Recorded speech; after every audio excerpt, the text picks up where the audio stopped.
menang atas godaan. Kenapa? Karena dalam hidup kita selalu akan ada yang namanya godaan. Dan iblis selalu akan berusaha menggoda kita supaya kita melenceng. Dan akhirnya kita jatuh. Akhirnya rencana Tuhan tidak tergenapi dalam kehidupan kita. Jadi penting sekali untuk kita ngerti gimana strategi iblis melancarkan godaan dan berusaha menjatuhkan. Kemudian bagaimana kita mengcounter itu sehingga kita bisa menang atas godaan. Saya berdoa melalui firman Tuhan ini, semua pribadi yang ada di tempat ini, Tuhan mampukan Anda untuk menang atas godaan. Amin. Kita baca Amsal 7 ayat 21 sampai 27. This is the way of temptation. Ini cara godaan datang dalam hidup kita. Cara iblis melancarkan godaan supaya kita jatuh. Caranya gini. Ia merayu orang muda itu dengan berbagai bujukan. Jadi godaan itu gak datang cuma satu. Berbagai-bagai bujukan, berbagai-bagai rayuan, berbagai-bagai godaan. Pertama digoda kita ngomong no.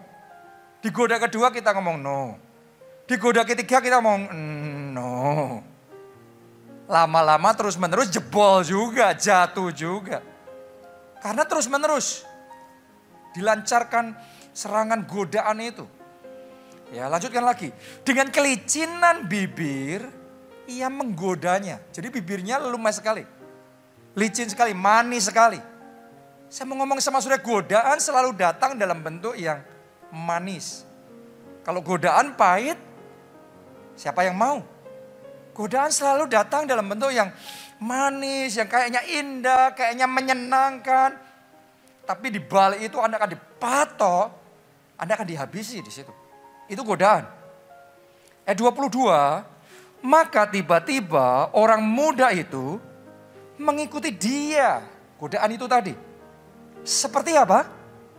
Lembu yang dibawa ke pejagalan. Coba sudah bayangkan sebentar, pernah nggak Anda melihat lembu dibawa ke pejagalan? Kadang-kadang lembu itu bisa tahu kayak dia punya kerasa bakal disembelih. Bahkan bisa nangis. Tapi kayak nggak berdaya ya sudah dibawa ke pejagalan gitu. Orang kalau sudah terpikat hatinya, sudah tergoda, ngerti dia selingkuh, rumah tangganya bisa rusak. Kayak lembu yang dibawa ke pejagalan terus jalan. Kenapa? Hatinya sudah terpikat, tergoda. Jadi hati-hati terhadap yang namanya bujuk rayu godaan. Karena kalau sampai hati kita kena terpikat, Alkitab ngomong kayak lembu yang dibawa ke pejagalan. Dan seperti orang bodoh yang terbelenggu untuk dihukum. Sampai anak panah menembus hatinya. Seperti burung dengan cepat menuju perangkap. Dengan tidak sadar bahwa hidupnya terancam. Ayat 24. Oleh sebab itu, hai anak-anak, ini nasihat buat kita semua, anak-anak Tuhan. Dengarkanlah aku, perhatikanlah perkataan mulutku. Janganlah hatimu membelok ke jalan-jalan perempuan itu. Dan janganlah menyesatkan dirimu di jalan-jalannya. Godaan itu akan membuat kita selalu berusaha untuk dibelokin. Tadinya jalan kita lurus. Kita sama pasangan kita, sama suami, sama istri kita. Dalam pernikahannya lurus. Tapi iblis akan berusaha selalu menggoda supaya belok. Akhirnya ada orang ketiga di dalam pernikahan. Jadi Anda hati-hati terhadap semua godaan yang berusaha membelokkan Anda dari firman, membelokkan Anda dari rencana Tuhan, membelokkan Anda dari visi yang Tuhan sudah berikan. Iblis akan berusaha membuat kita melenceng, menyimpang dengan berbagai macam godaan itu. Dan kalau sampai kita tergoda, terpikat, akhirnya jatuh dalam godaan, ada konsekuensinya. Ayat 26 dan 27. Karena banyaklah orang yang gugur ditewaskannya. Anda harus ngerti, godaan itu akan menewaskan, menggugurkan. Sangat besarlah jumlah orang yang dibunuhnya. Rumahnya adalah jalan ke dunia orang mati yang menurun ke ruangan-ruangan maut. Ini konsekuensi kalau sampai terpikat dan jatuh dalam godaan. Alkitab ngomong, banyaklah orang yang gugur, ditewaskannya. Berapa banyak pernikahan yang ditewaskan oleh godaan. Berapa banyak orang yang kesehatannya dibunuh, dihancurkan karena gak tahan sama godaan. Zaman sekarang beda sama zaman dulu. Zaman sekarang makanan di mana-mana. Orang gak mati karena kelaparan, tapi orang mati karena kelebihan makan. Bayangin aja kita selesai ibadah turun ke bawah sana, jalan sebentar, full makanan semua. Coba saudara renungkan, kalau kita nggak tahan godaan terus. Akhirnya ditewaskan oleh godaan itu. Berapa banyak keluarga yang hancur, berapa banyak pekerjaan, karir orang, bisnis, masa depan orang yang hancur. Pelayanan, bahkan gereja yang hancur, dibunuh, ditewaskan karena gugur oleh godaan. Ada rekan hamba Tuhan yang luar biasa diurapi dan dipakai Tuhan dahsyat sekali.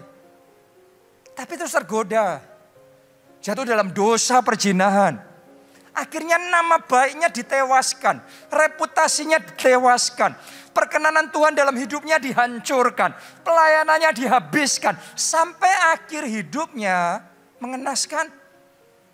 Padahal tadinya begitu glorious, orang kagum, heran, hebat, luar biasa. Tapi di titik akhirnya kayak nothing. Gak ada apa-apanya. Kita sudah ngomong, kalau kita gak tahan terhadap godaan, ditulis banyak orang yang gugur, ditewaskannya. Berapa banyak karyawan, berapa banyak profesional gak tahan, kepengen dapat uang cepat, kita korupsi, kita ambil yang tidak seharusnya kita lakukan. Akhirnya karirnya digugur, ditewaskannya. This is the way of temptation. Ini cara iblis, ini game plan-nya iblis melancarkan godaan supaya kita jatuh dan tewas, dibunuh, digugurkan oleh godaan tersebut. Tapi saya berdoa mulai hari ini firman Tuhan memerdekakan saudara. Kita ngomong, you shall know the truth shall set you free.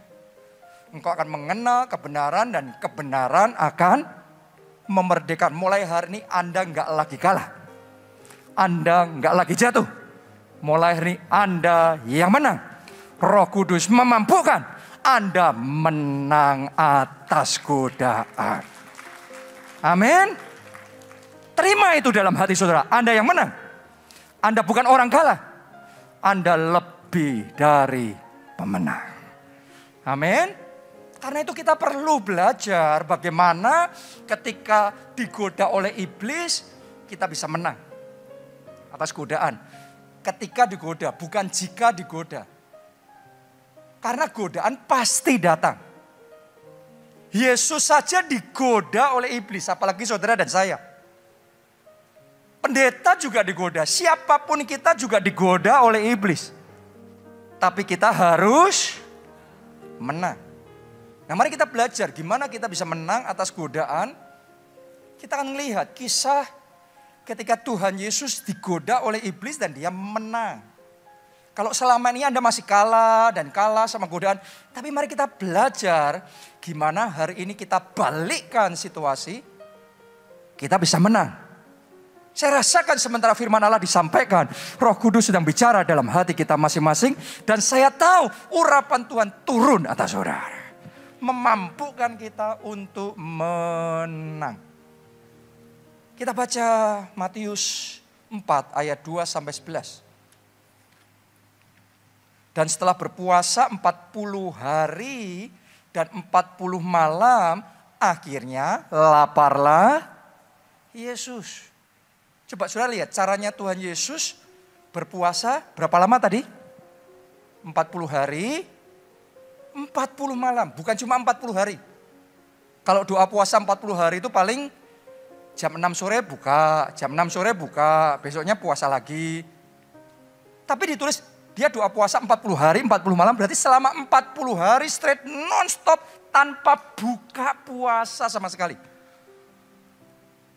Jadi kalau buat kita doa puasa sehari 2 hari, wah sudah. Atau baru setengah hari sudah, waduh lapar gak kuat.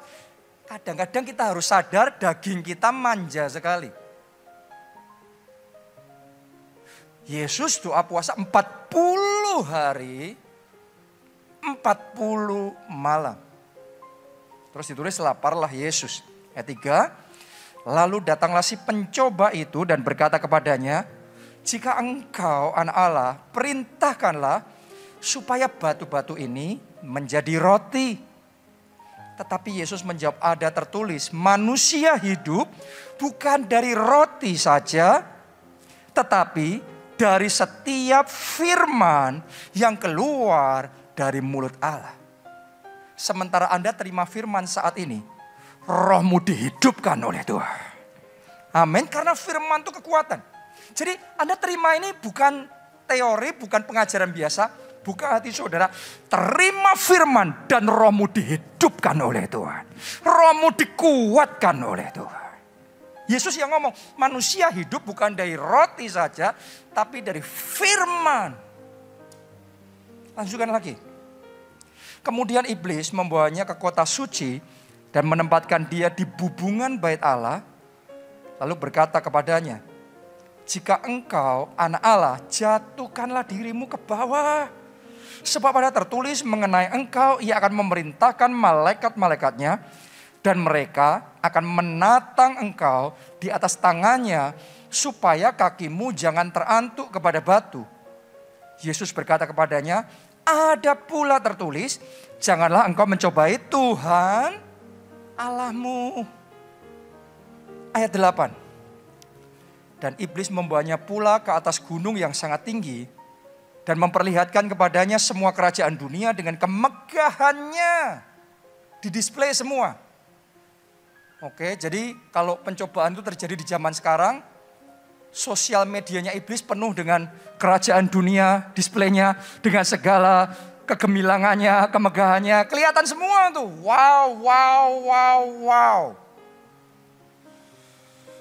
Dan berkata kepadanya, semua itu akan kuberikan kepadamu jika kamu sujud menyembah aku.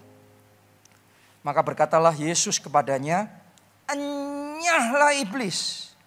Sebab ada tertulis, engkau harus menyembah Tuhan Allahmu, dan hanya kepada Dia sajalah engkau berbakti. Lalu iblis meninggalkan dia, karena iblis sudah kalah. Yesus yang menang. Dan lihat apa yang terjadi. Lihatlah, malaikat-malaikat datang melayani Yesus. Artinya dia dipermuliakan. Karena dia menang atas godaan. Dia dipermuliakan. Saya berdoa, Anda juga dipermuliakan. Anda juga dipromosikan. Hari ini ambil keputusan. Terima kekuatan yang dari Tuhan. Terima anugerah yang dari Tuhan. Untuk menang atas godaan. Oke. Nah, dari pembacaan ini kita akan belajar 3 macam godaan yang dialami oleh Tuhan Yesus dan bagaimana Tuhan Yesus mengalahkan godaan-godaan itu. Saya mulai yang pertama. Godaan kebutuhan. Iblis itu caranya menggoda, strateginya yang pertama, dia akan lihat hidup kita, dia pantau. Pas kita lagi butuh, dia ngerti itu kesempatan. Dia akan masuk, dia lancarkan godaan. Itu yang dilakukan iblis sama Yesus. Tadi ditulis Tuhan Yesus baru aja doa puasa berapa lama tadi? 40 hari, 40 malam, terus laparlah Yesus. Pas Yesus lapar, iblis lancarkan godaannya.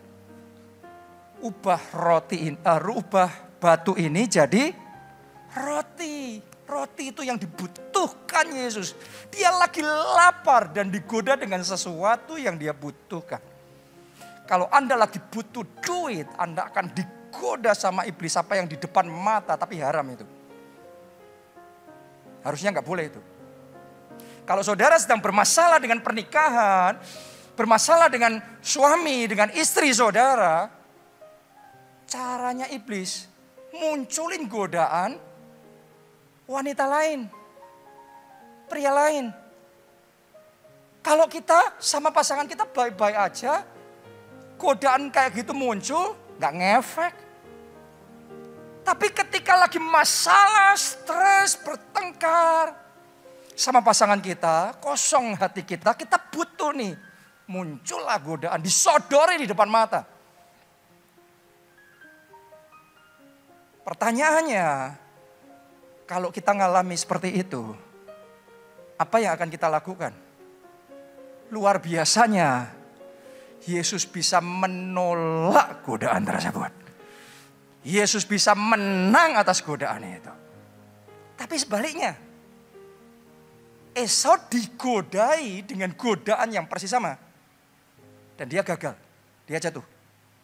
Masih ingat gak suatu hari Esau jalan-jalan, lapar perutnya. Lagi lapar, tiba-tiba dia mencium bau harum banget. Sup kacang merah. Ternyata adiknya baru masak sup kacang merah. Namanya orang lapar mencium bau makanan, apa yang terjadi? Yang timbul appetite-nya makan muncul, nafsu makannya muncul. Dia datang sama adiknya dan dia ngomong, kasih dong kacang merah itu, aku mau, lapar nih. Yakub ngomong, enak aja aku yang susah buat kamu tinggal makan. Ayo tukeran sama hak kesulungan. Mungkin Yakub ngomong tuh bercanda. Karena mungkin Yakub berpikir gak bakal maulah hak kesulungan.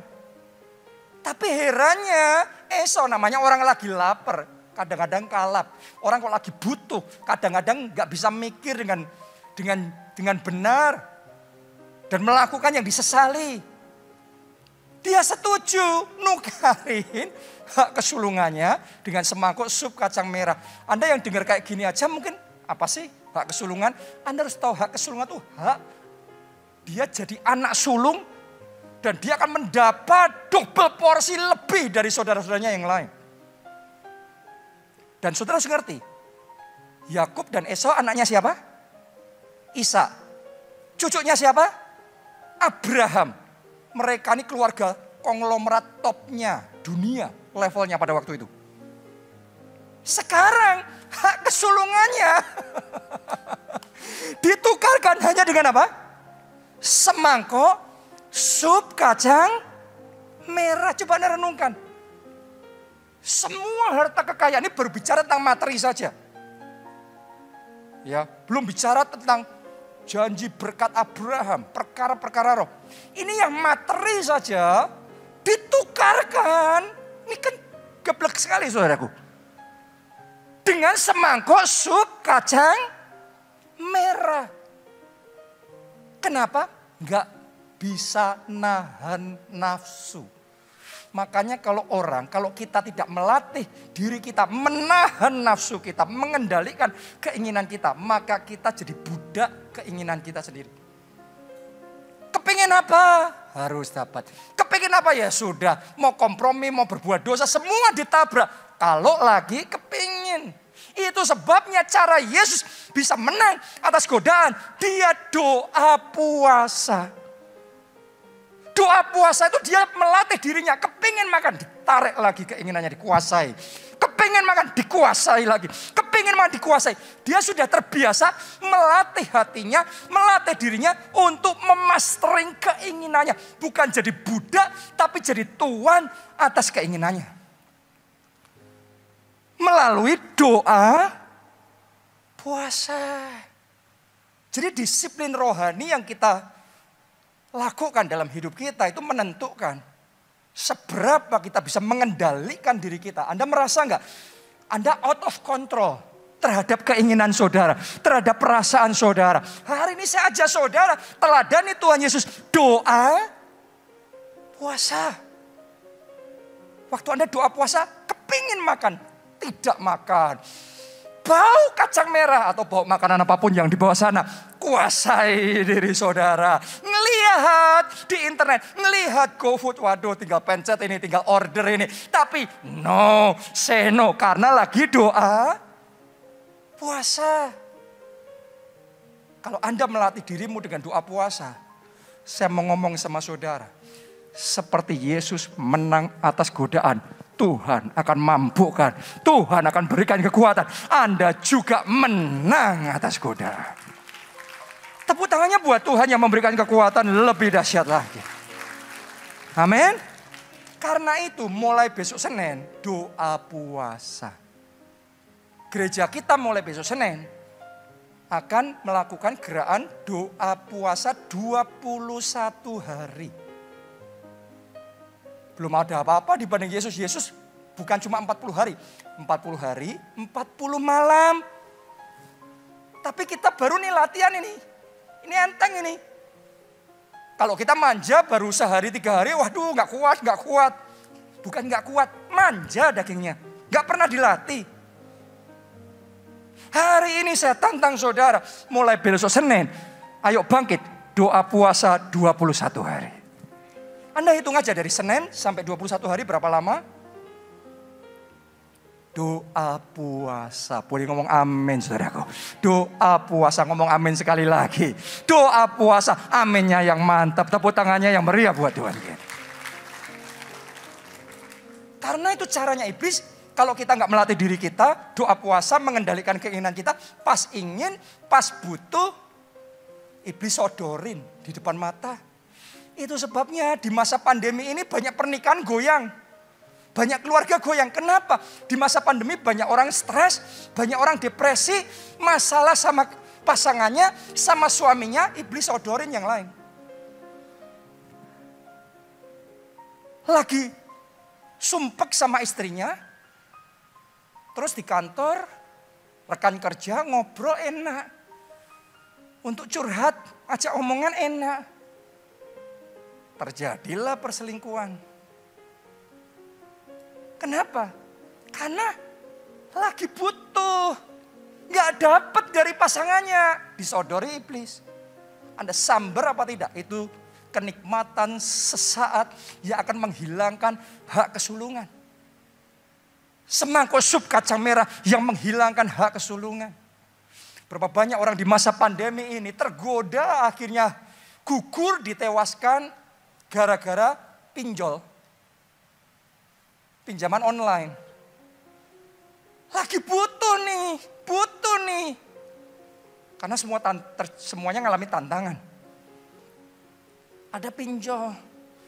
Uang cepat, cash gampang. Tanpa syarat, bla bla bla bla bla. Jatuh dah. Setelah itu di belakangnya ternyata utangnya berlipat kali ganda. Urusan debt collector lebih stres dia. Di masa pandemi ini Anda perhatikan. Investasi ilegal booming sekali. Investasi ilegal, waduh marah banget. Kenapa? Karena orang kerja beneran, kerja keras, kerja nyata, sumpek, susah. Banyak pembatasan kan 2 tahun ini. Banyak perubahan terjadi sehingga kerja beneran ini malah banyak tantangannya.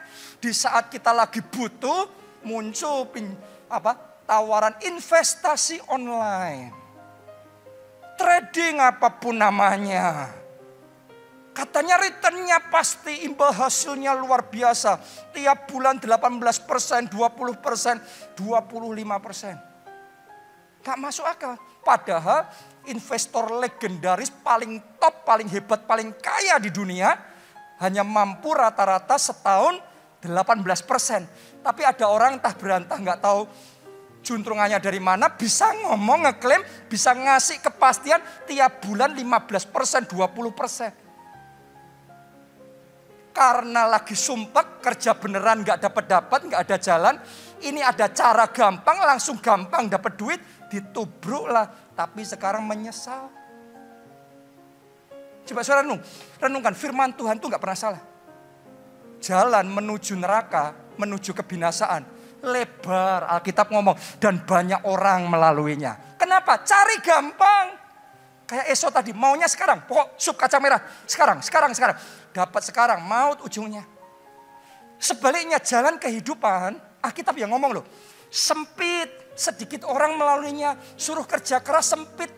Nggak enak kerja beneran ya, gampang investasi aja gitu. Dapat cuan duit, nggak usah ngapa-ngapa. Di rumah aja, store terus. Daripada kerja beneran, pusing. Kalau kita hanya maunya sekarang, cepat, enak, gampang. Banyak orang melaluinya. Alkitab juga ngomong, banyak orang gugur ditewaskannya. Banyak orang investasinya gugur ditewaskannya. Masa depan keuangannya gugur ditewaskannya. Kenapa? Pilih jalan yang lebar, yang gampang, yang enak.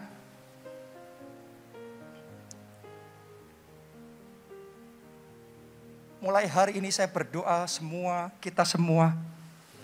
Pilih jalan sama Yesus, pilih ngikuti firman Allah. Walaupun itu jalur yang sempit, Anda komit sama firman Tuhan. Anda akan melihat, carilah terlebih dahulu kerajaan Allah dan kebenarannya. Semuanya ditambahkan kepadamu. Boleh katakan amin. Tepuk tangannya yang paling meriah buat Tuhan. Amin.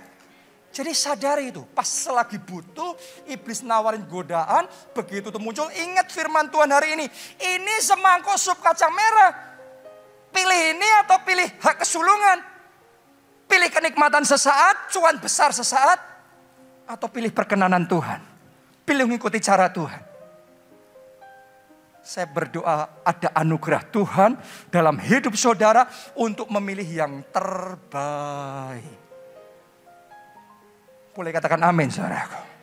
Itu yang pertama. Yang kedua, godaan yang dilancarkan iblis, godaan kesombongan.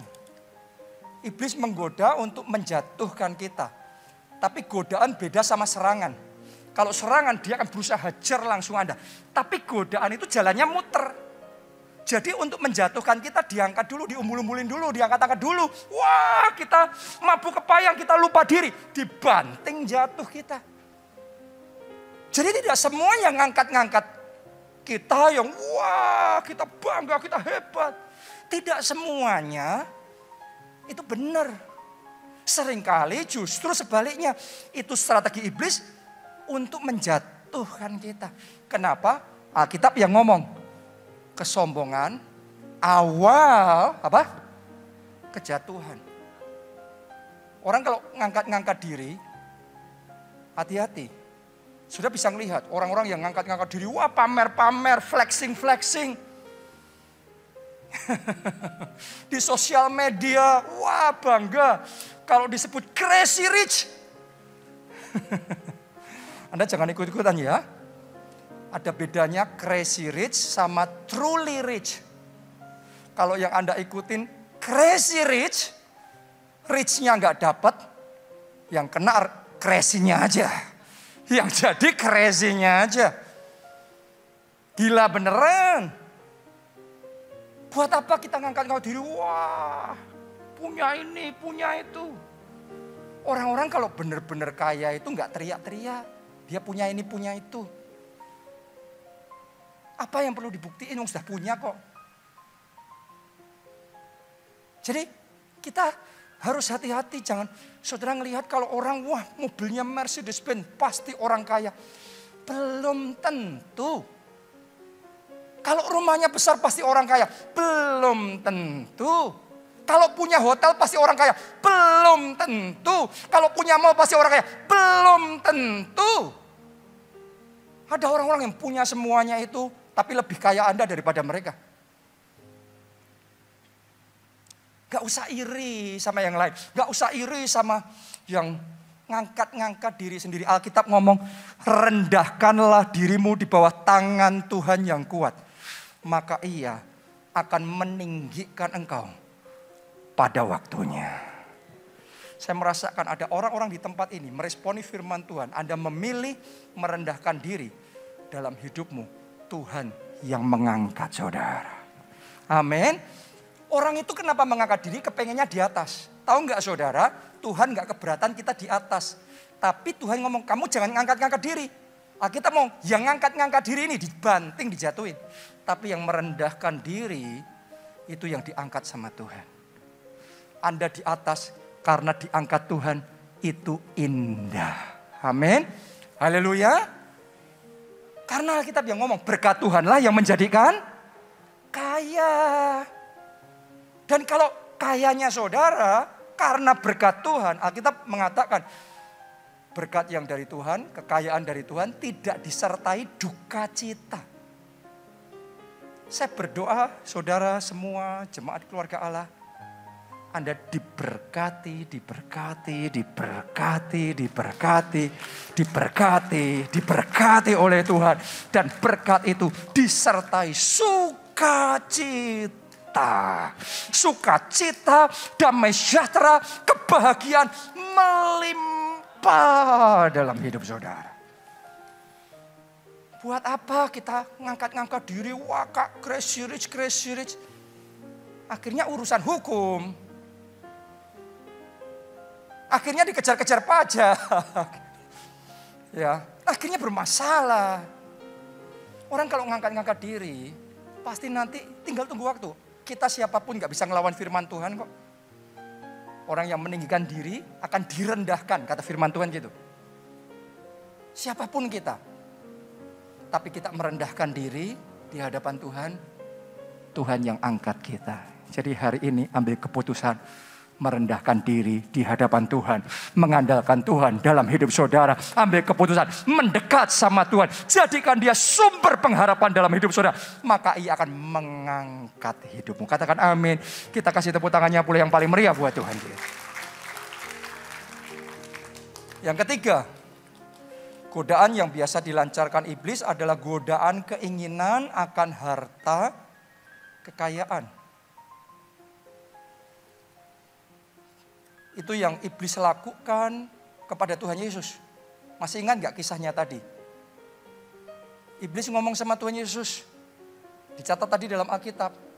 Iblis menunjukkan semua kerajaan dunia dan semua kemegahannya. Yang tadi itu, crazy rich itu. Ditunjukin, wah semua kerajaannya dan kemegahannya, bling-blingnya ditunjukin semua. Sosial medianya penuh itu semua. Tapi caranya iblis gini. Dia ngomong sama Tuhan Yesus, kamu mau? Kamu mau? Anda kan jadi tawarin kan? Kalau kamu mau, syaratnya tinggalin Allahmu, nyembahnya ke aku. Coba Anda renungkan, berapa banyak orang yang termakan. Berapa banyak artis ninggalin Yesus hanya demi ngatrol popularitas. Pengusaha ninggalin Yesus hanya supaya bisnisnya tidak dihambat, dapat akses lebih gampang. Ini kerajaan dunia, kemegahannya, ku kasih asal. Kan iblis ngomong, nyembah aku, berarti gak nyembah Allah, nyembah. Jadi suruh ninggalin Allah. Mau promosi, asal. Disuruh hubungan yang gak benar. Selalu akan ada tawaran-tawaran yang seperti itu. Mau cepat naik, oke. Tapi disuruh ngelakuin ini, ngelakuin itu yang gak benar. Yang tidak dikenan oleh Tuhan. Dan yang seperti ini akan jadi satu tantangan. Kita pilih yang mana? Kita pilih perkenanan Tuhan atau kita pilih kerajaan dunia dan semua kemegahannya itu. Bling-blingnya yang wah. Membuat orang melihat itu wah kelepak. Kita pilih yang mana? Coba sudah lihat Daud. Dalam hal ini Daud luar biasa. Dia itu sudah dinubuati bahwa dia akan menggantikan Saul jadi raja atas seluruh bangsa Israel. Daud itu bahkan oleh Nabi Samuel sudah dikocorin minyak, diurapi untuk jadi raja. Wow, amazing sekali. Tapi dalam perjalanan hidupnya, suatu saat muncul kesempatan untuk cepat jadi raja. Waktu itu rajanya yaitu Raja Saul yang juga mertuanya sendiri. Ngejar-ngejar Daud, mau bunuh Daud karena dianggap saingan nih. Ya. Lagi ngejar-ngejar Daud. Daud sembunyi di gua Adulam. Raja Saul tanpa sadar dia masuk ke gua tersebut. untuk buang air. Nggak ngerti, di gua itu ada Daud dan pasukannya. Raja Saul sendiri, pengawalnya semuanya di luar. Jadi orang-orangnya Daud ngomong begini, ini Tuhan. Lihat, ini Saul sendiri kita bunuh. Daud bunuh aja Saul ini. Kamu bunuh sekarang jadi raja sekarang. Kamu bunuh sekarang jadi pemimpin sekarang. Kamu bunuh sekarang. Kamu yang ambil kerajaan dunia dan semua kemegahannya. Kamu ambil sekarang. Coba Anda renungkan itu. Hebatnya Daud ini ketika kerajaan sudah di depan matanya. Seperti Yesus. Kerajaan dunia dan kemegahannya sudah ditawarkan di depan matanya. Yesus bisa ngomong tidak. Daud juga sama bisa ngomong tidak. Dia ngomong sama orang-orangnya. Aku tidak mau menyentuh orang yang diurapi Tuhan. Aku tidak mau membunuh orang yang diurapi Tuhan. Dengan kata lain, Daud ngomong, aku nggak mau jadi raja dengan caraku sendiri, dengan waktuku sendiri. Kalau aku jadi raja, harus cara Tuhan, harus Tuhan yang angkat, dan pada waktu Tuhan. Bayangin saudaraku, dia bunuh aja Saul waktu itu, dia langsung jadi raja kok. Tapi dia milih perkenanan Tuhan, dia milih cara Tuhan, dia milih waktu Tuhan. Gara-gara keputusannya itu, Daud batal langsung instan jadi raja. Bertahun-tahun dalam hidupnya, dia menderita karena masih dikejar-kejar Saul. Coba, berarti benar yang mana? Kalau dia bunuh Saul langsung instan jadi raja. Dia ambil langsung, rebut kerajaannya. Atau lebih baik menderita, tapi itu perkenanan Tuhan, nunggu waktu Tuhan. Kadang-kadang ya, orang untuk dapat berkat hak kesulungan, harus nunggu waktu. Lebih gampang, apa? Semangkok sup kacang merahnya sekarang. Betul apa tidak? Hati-hati, tidak selalu yang manis sekarang, itu berharga nantinya. Ada yang Anda dapat sekarang, kehilangan the real thing, berkat yang sesungguhnya. Daud sekalipun menderita sekian tahun, terlunta-lunta gara-gara gak mau bunuh Saul, gak mau ambil kerajaan itu yang sudah di depan mata. Tapi Tuhan ngelihat Daud.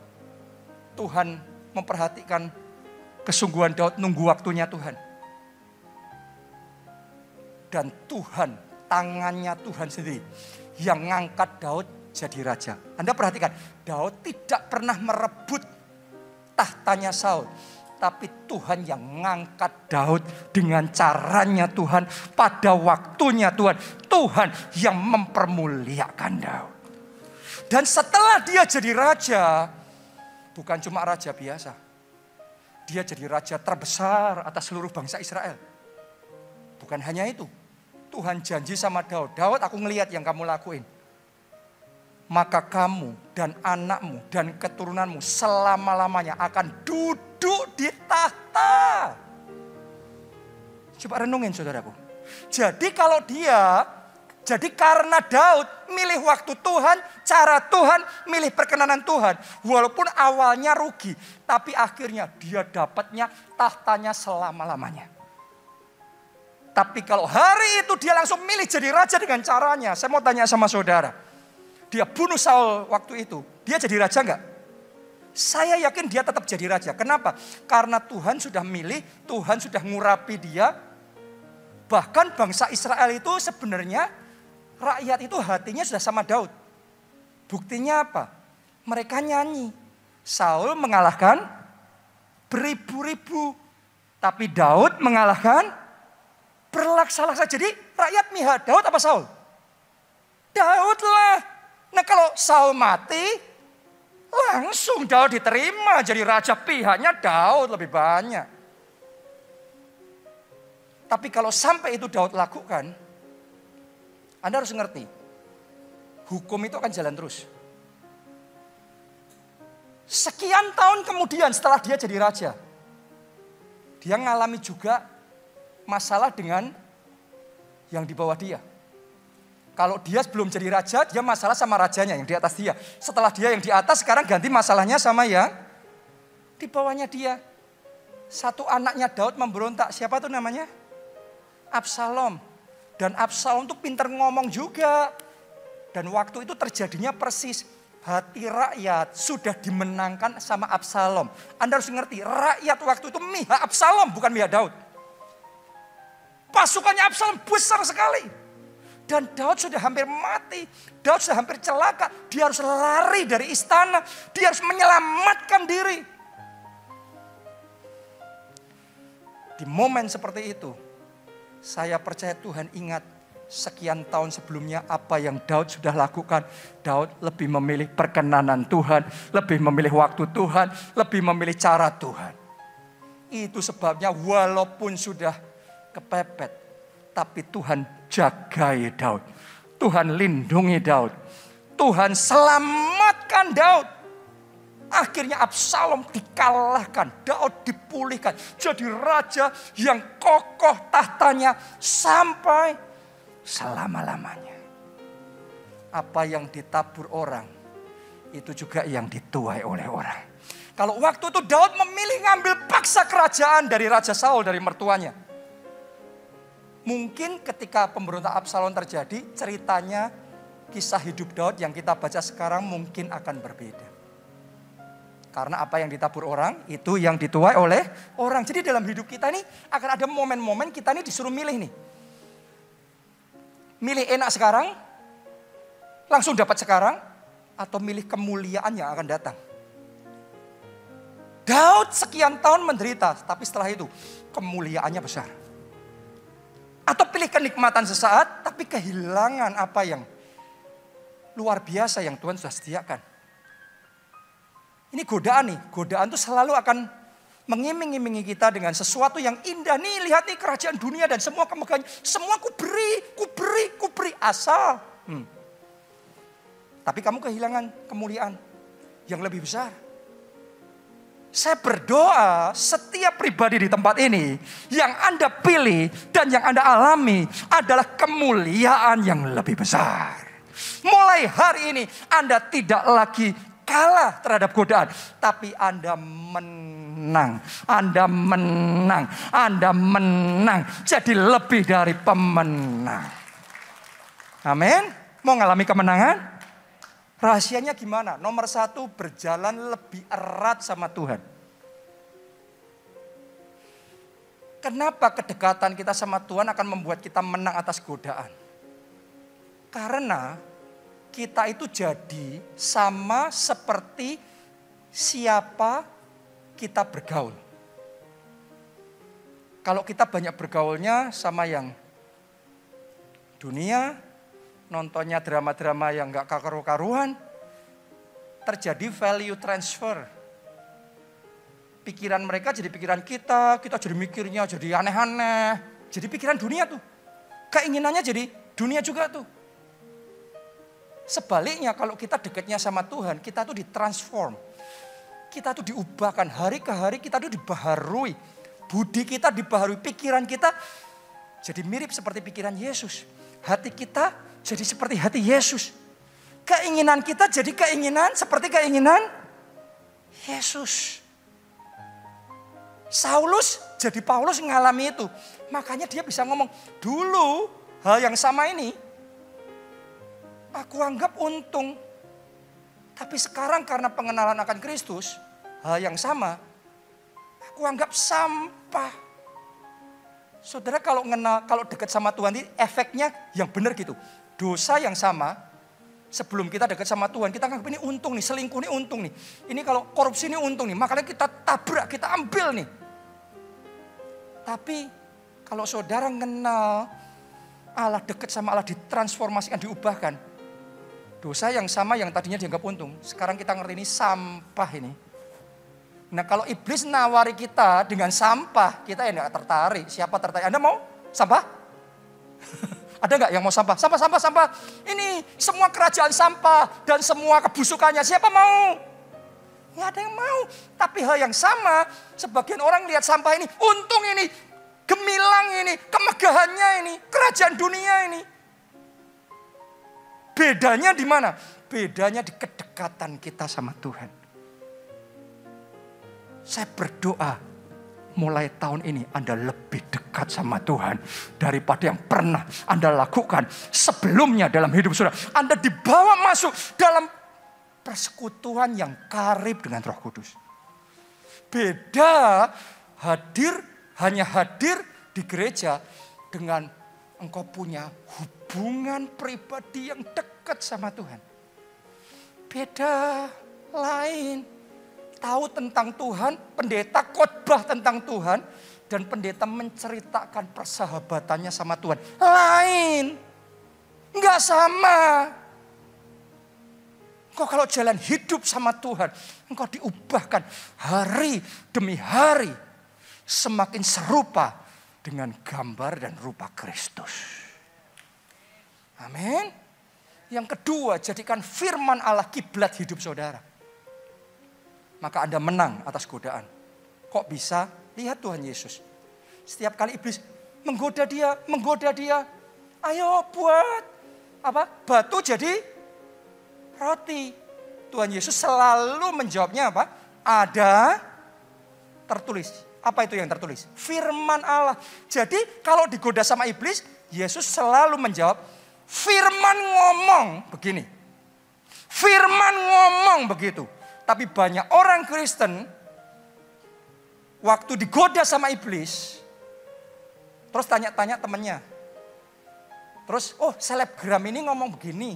Influencer ini ngomongnya begitu. Temanku ngomongnya begini. Saudaraku, kalau kita ngikutinya manusia bisa salah. Alkitab ngomong ada jalan yang disangka orang lurus, ujungnya maut.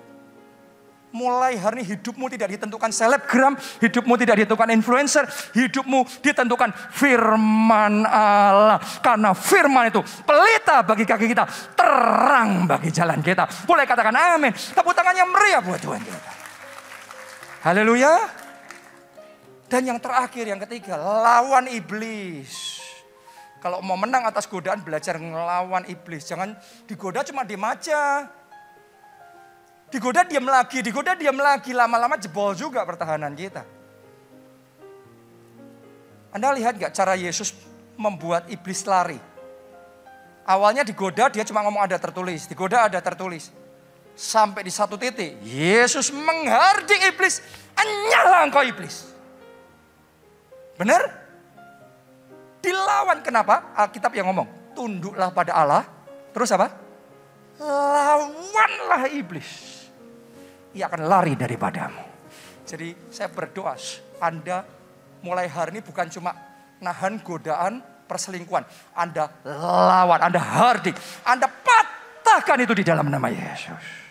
Semua godaan-godaan, rayuan, bujuk rayu yang iblis lancarkan untuk menjatuhkan saudara. Hari ini dengan iman engkau bangkit dan di dalam nama Yesus patahkan. Kalahkan semua godaan itu. Anyah engkau iblis. Dan saudara jadi pemenang. Mari kita bangkit berdiri.